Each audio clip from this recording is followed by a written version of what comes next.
nervous system in animals. There are two types of nervous system is present in animals. One is the diffuse nervous system, another one is the centralized nervous system. Diffuse nervous system.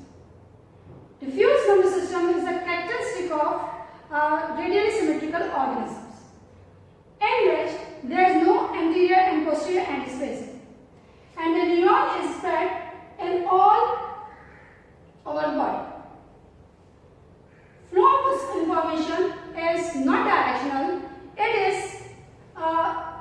diffusing in all directions from the point of stimulation.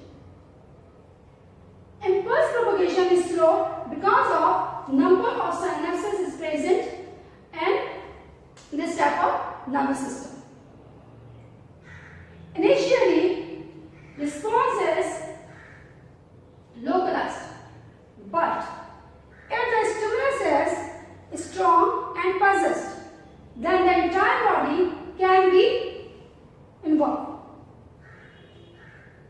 For example, in the capturing of prey, whole body or entire body of organism involved to capture the prey.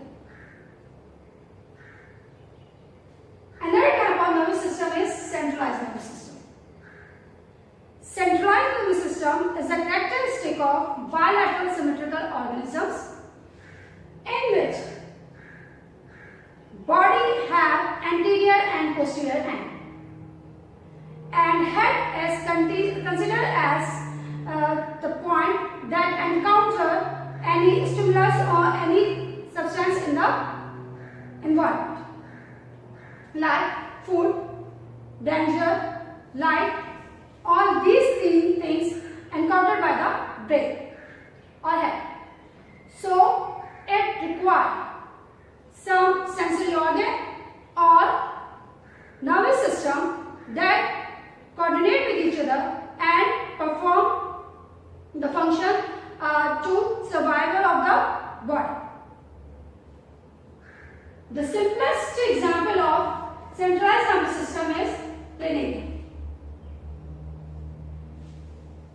And in the head region, there is brain is present, from which two nerve cord arises that runs entire length of the planaria.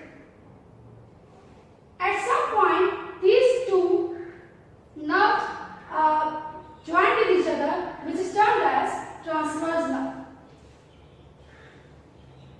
These nerves coordinate with each other in the movement of planaria, and planaria move easily. One another example of centralized nervous system is man. What is the pathway of transmitting of nerve impulse in man? Man nervous system is consists of two main parts. One is the central nervous system, another one is the peripheral nervous system. Central nervous system.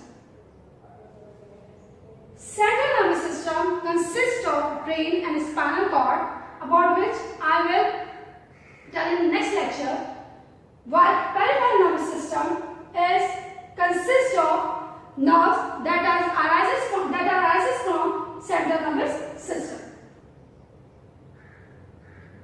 When any stimuli come on an organ, then sensory nerve carry to the peripheral nervous system from the lower part of the body, and then peripheral nervous system carry to the central nervous system by the pathway which is termed as afferent pathway. As I have told you before, that afferent pathway is the pathway that is from stimulus to the central nervous system. So, from the receptor, sensory nerve carry message or stimuli or nerve impulse to central nervous system, and then central nervous system respond against any stimuli to the pathway which is termed as efferent pathway, that carried by the motor nerve from the peripheral nervous system, and then motor nerve is divided into two parts. One is the somatic nervous system, another one is the autonomic nervous system.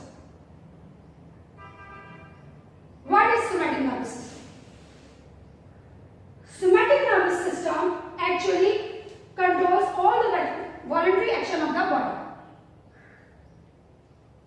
Voluntary action is the action that is controlled in our will.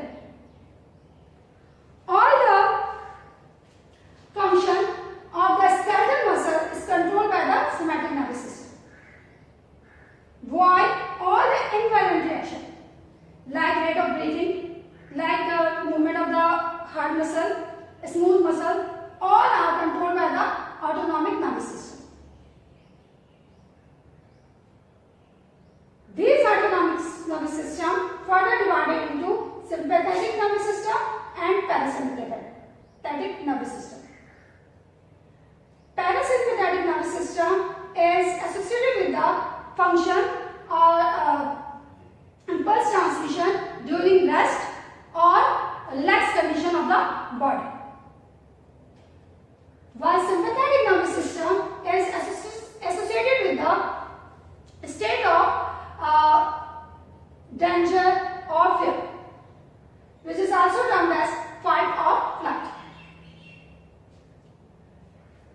Parasympathetic nervous system consists of nerves that are as from the cranial, vagus, and spinal nerve as is from the sacral part vertebrae. What is vagus nerve? Cranial nerve is a nerve that arises directly from the brain. If the nerve arises from the head region, then this nerve is termed as cranial nerve.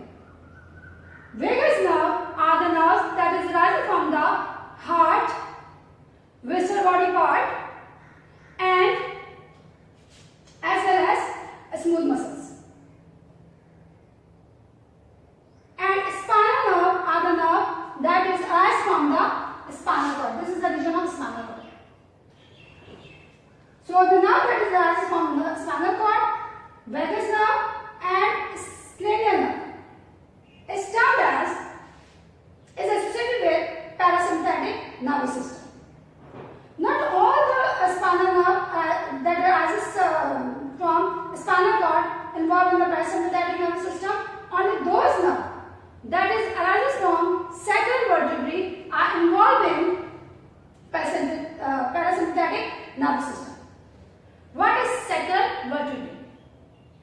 Sacral vertebrae is the last part of the backbone that is associated with the pelvic bone. Pelvic bone is also termed as hip bone. The nerve arises from that vertebrae is termed as visceral vertebrae. And the nerve of the spinal that arises from visceral vertebrae are included in parasympathetic nervous system. This is associated with the functions of the internal organ that is take place in rest condition, like digestion, slow rate of heartbeat, and contraction of the pupil. While sympathetic nervous system involves those nerves that are arises from thoracic and lumbar region associated with the visceral organ. Here is also associated with the visceral organ, but these are from the sacral vertebrae. While these are those nerves that are arises from thoracic region and lumbar region. Thoracic region is the vertebrae that is present on the upper region of the vertebrae, like from shoulder to the ribs. While after ribs, the region starts lumbar. From that part of the body, nerves arises includes in sympathetic nervous system. Here is diagrammatic flow of nerve impulse. Firstly, central nervous system consists of brain and spinal cord, while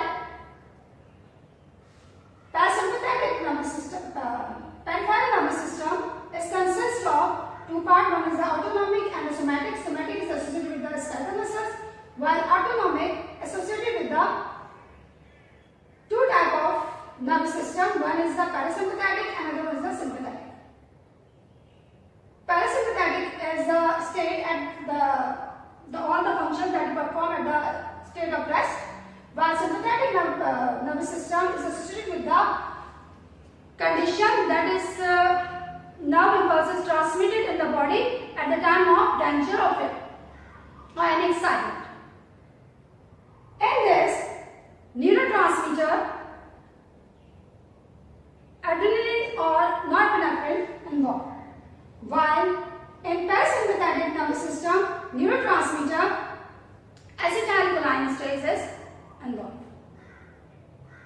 I hope you get an idea about how nerve impulse is transmitted from sensory organ to central nervous system, and from central nervous system what pathway it will adopt and perform function in the body or respond body. In the next lecture, I will tell you about the structure of brain and spinal cord and what nerve arises from it. I will discuss in the next lecture. Thank you.